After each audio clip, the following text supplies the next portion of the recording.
Et bien voilà, bien le bonjour à tous, mes amis sur Facebook. Et là, nous sommes à l'entrée du week-end.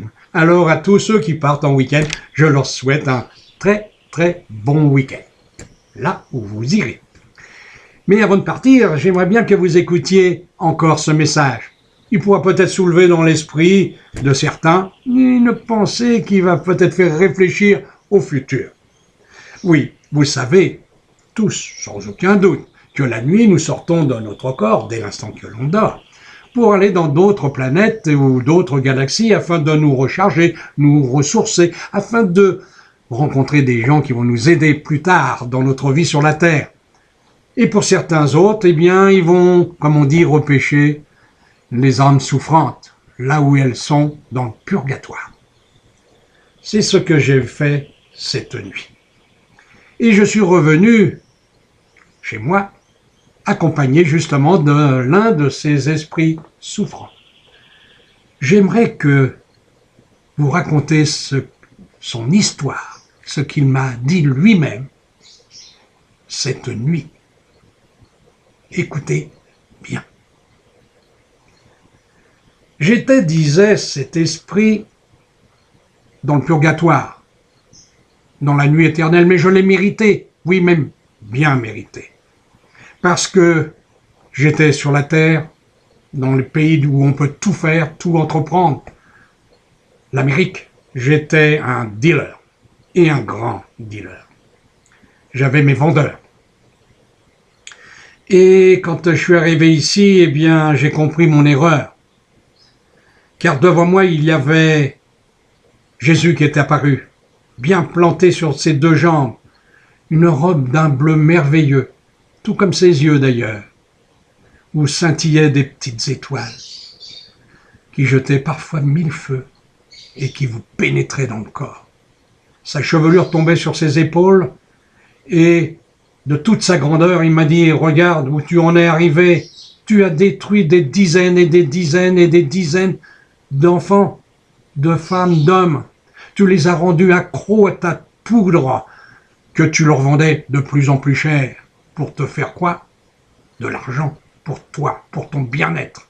Tu as détruit, mais tu as oublié une chose. C'est qu'en même temps que tu les détruisais, tu le faisais toi-même, te détruire, petit à petit. L'envers de la médaille, mon frère, disait Jésus. Et je ne peux qu'une chose, c'est prier pour toi. Et toi aussi, prie parce que le purgatoire, tu y es encore pour un long moment. Et il avait disparu, me laissant là, tout pour toi. Et la peur, la honte, l'angoisse, tout s'est fait que d'un seul coup, je me suis enfui. Et je me suis retrouvé là, dans le purgatoire, où justement, mon frère, tu m'as trouvé il y a pas bien longtemps. J'ai vu, c'est l'horreur, des dizaines d'enfants qui venaient me voir en disant « Regarde ce que tu as fait de moi. Tu m'as détruit totalement. » Parce que je les voyais en même temps le film de leur vie et je voyais qu'ils se détruisaient, qu'ils étaient devenus accros, qu'ils venaient m'implorer. Certains, j'ai couché avec, les violents même presque, pour tout ça, une petite dose. J'en ai vu qui volaient dans les voitures, qui battaient leur mère, enfin bref, tous ont fait des choses épouvantables grâce à moi, à cause de moi. Et j'ai vu tout ça cette nuit-là. C'était l'horreur, et des nuits, parce que c'était toujours la nuit. J'ai vu tous ces gens, c'était venus par milliers à force. Et j'entendais toujours leur voix, leur souffrance, leurs cris, leur désespoir. Et cette nuit est arrivée. D'un seul coup, tout s'est éclairé. Et tu m'as dit, viens, tu vas me raconter ton histoire. Et lorsque tu me l'auras raconté, tu verras, tu souffriras moins. Tu te sentiras beaucoup mieux. Mais je ne te dis pas si tu vas en sortir définitivement de cette nuit éternelle. Il est fort possible que tu y retournes encore durant un temps.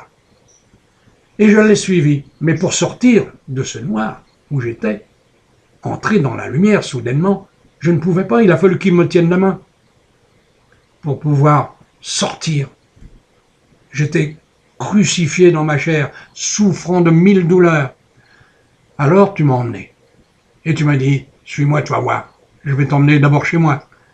Et ensuite, dans mon bureau. Et j'écrirai ton histoire. Tu n'as qu'à me dicter. Tout ce que mot à mot, je l'écrirai.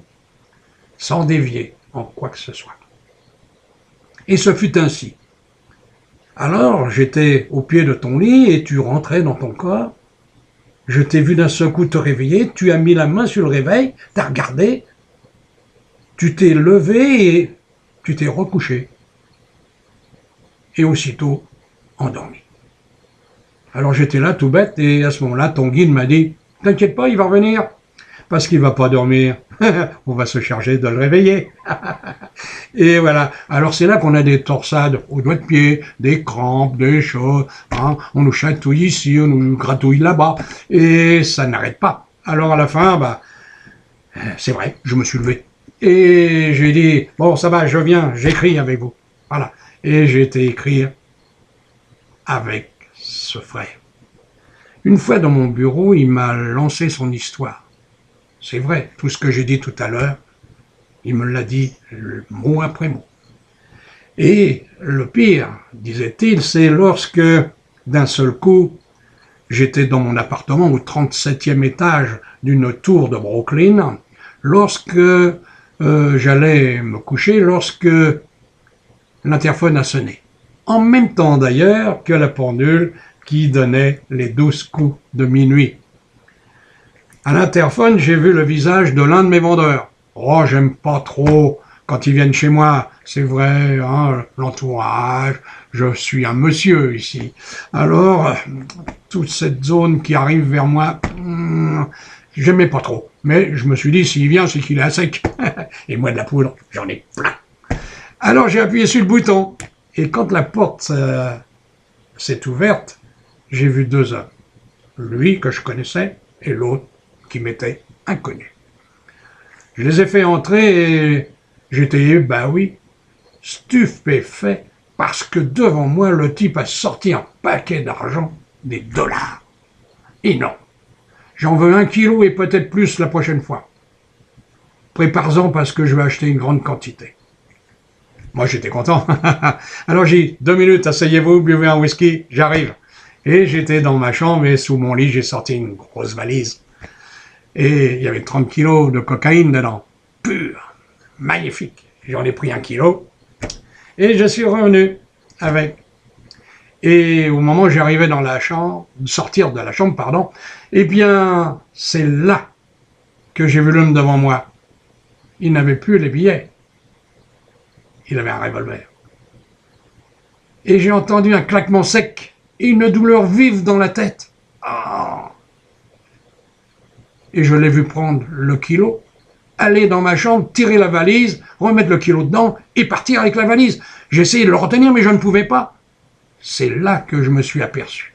Mon corps était par terre, il baignait dans le sang. Il était mort. Et moi, j'étais là, à regarder, bêtement. Les deux hommes étaient partis avec mon magot, et ils avaient repris leurs dollars. Et moi, j'étais là, c'est là que, ne sachant pas quoi faire, me demandant ce qui arrivait, parce que c'est vrai, moi, la vie après la mort, tout ça, je croyais pas. Les églises, j'y allais jamais, moi. Ça m'intéressait pas, d'ailleurs, ces types-là, avec leur blablabla. Alors, c'est là que j'avais entendu la voix de Jésus. C'est là que je me suis retourné. Et c'est là que j'ai vu cet homme magnifique. Mais j'ai eu peur, c'est vrai. Et là, maintenant, je suis devant toi et je commente cette histoire. Elle est pas belle, mais si ça peut détourner les gens de la drogue, qu'ils le fassent. Parce que voilà ce qui m'est arrivé, moi, et ça leur arrivera aussi. Je prie maintenant. Oui, je prie, j'ai hurlé, j'ai fait tout ce qu'il fallait, j'ai pleuré, j'ai tout fait. Et je vais continuer encore à pleurer parce qu'il paraît que j'ai encore du temps à y faire. Mais tu m'as dit, le baume de jouvence est venu sur toi, il va continuer son effet. Et un jour tu sortiras, tu verras. Alors je te remercie, mon frère. Merci beaucoup pour tout ce que tu as fait pour moi ce soir, cette nuit. Je te remercie. Et pour la première fois de ma vie, peut-être, je dis que Dieu te bénisse. Voilà. Et son guide l'a emmené. Ils sont partis tous les deux. Et moi, là, maintenant, eh bien, je suis devant vous et je vous dis, moi aussi, je vais partir.